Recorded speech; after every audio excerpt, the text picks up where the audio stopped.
欢迎收听5月23号的迦南之声，我是世谦牧师平安。我们今天要继续来分享诗篇5到6篇。诗篇5到6篇，离弃罪恶的人。上主启示2种人要离弃罪恶，一种是身处罪恶环境，容易被罪恶影响的人，另一种是已然犯罪，面对罪恶缠身的人。我们是哪一种人呢？或我们容易靠近什么样的人呢？诗人深知上主慈爱怜悯，他不仅知道我们是不是被罪恶缠身，他更是有能力拯救人，使人得以离弃罪恶。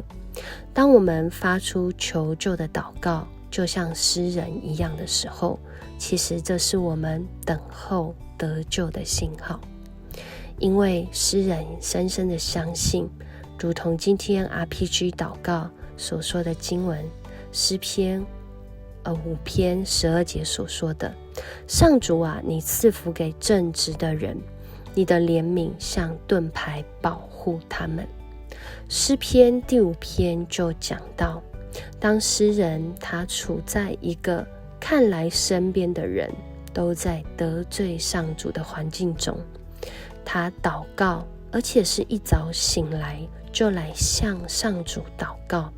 向上主倾心吐意，迫切要寻求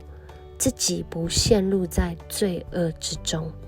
因为他看见周遭的人，周遭的环境就在那邪恶狂傲，甚至许多撒谎嗜邪诡诈。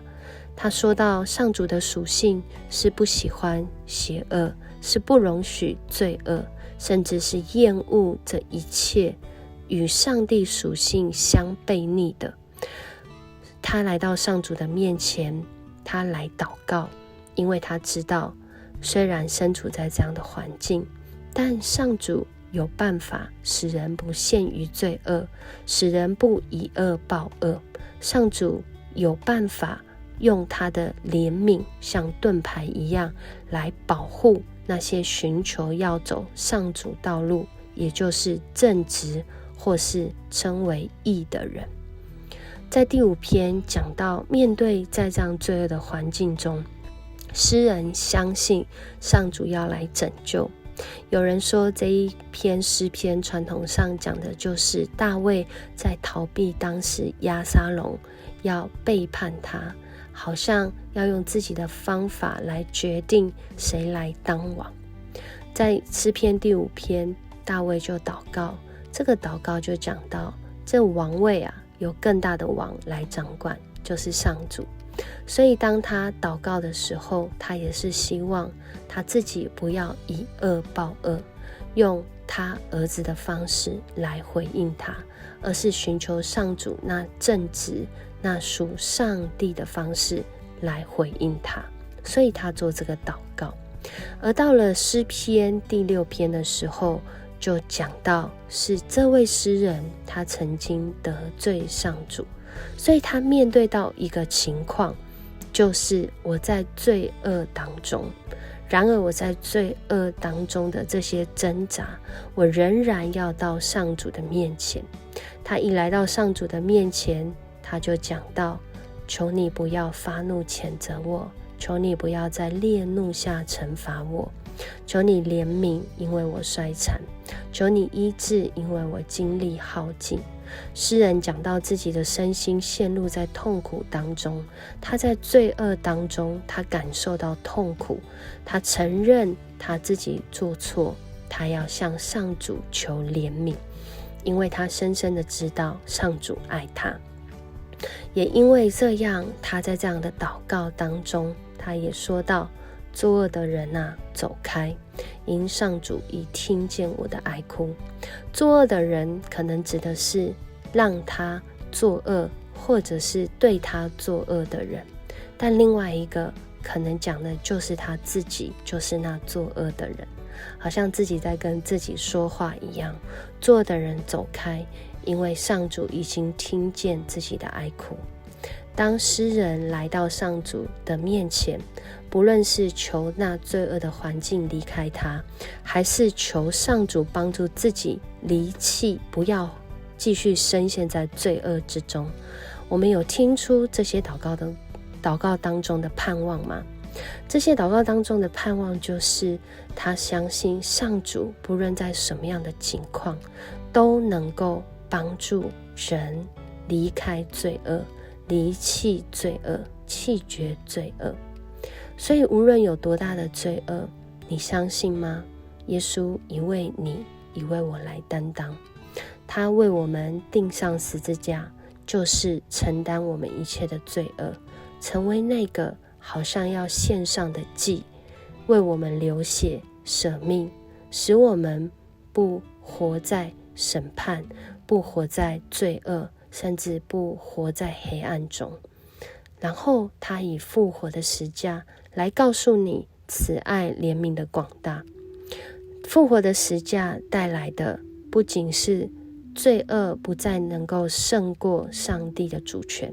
更是表明一个人不论多大的罪恶，都因着耶稣复活的十架有新生命的可能。但是当人不愿意来相信，我们与这又有什么样的关系呢？所以当人来开口祷告的时候，这就是一个等候得救的信号。在今天的这首诗歌是恩典的记号。恩典的记号讲的就是当人经历上帝的拯救出现的那个结果，我们的生命见证就是如同恩典的记号。但是今天当我们来祷告的时候，它不是一个结果哦，它是一个开始，是等候得救的信号。我们发出这样的信号，我们相信不论我们正在面对一个罪恶的环境，或是我们真实得罪上帝，我们愿意承认，我们愿意悔改，我们都能够就如同在今天发出等候得救的信号。我们的上主他乐意帮助我们，他乐意拯救我们，他也乐意赦免我们。当我们来寻求他，我们就要来经历。我们一起来祷告。爱我们的主，我们来到你的面前，主，你知道我们正在发出等候得救的信号，你知道我们的心面对什么样的苦境，你知道我们面对什么样的环境，主啊，但你却不仅是在这些苦境跟环境当中掌权做主，你更是在我们今天的心境中掌权做主。你帮助我们重新开始更新，使我们的心因着从你来的盼望，我们可以透过我们的口，我们的手，我们的行动，我们的思想意念，来胜过今天看来罪恶或是已经活在罪恶的环境，使这个环境因着从你来的能力有翻转的可能性。谢谢你爱我们，使我们因着主你的诗篇，我们可以一起来思想，一起来改变，一起来成长，一起来领受这盼望的生命。主啊，我们也求主你来帮助我们当中需要的人，不再活在自怨自艾自爱中，使我们的生命因着寻求你，我们就像诗人一样发出这等候得救的信号。我们也相信你已经接受这信号，要带领我们经历这恩典的路径。我们这样祷告，是献上感恩，是献上认罪，也是献上盼望。主啊，我们求主你来帮助，求主你来扶持，求主你来带领我们。我们这样祷告，奉主耶稣基督得胜的名，阿们。很开心今天跟你一起分享迦南之声，愿上主赐福你，让你成为一位有能离弃罪恶的人，因为他的怜悯如同盾牌，四面护卫你今天一天所有的行程。我是思倩牧师，我们明天见。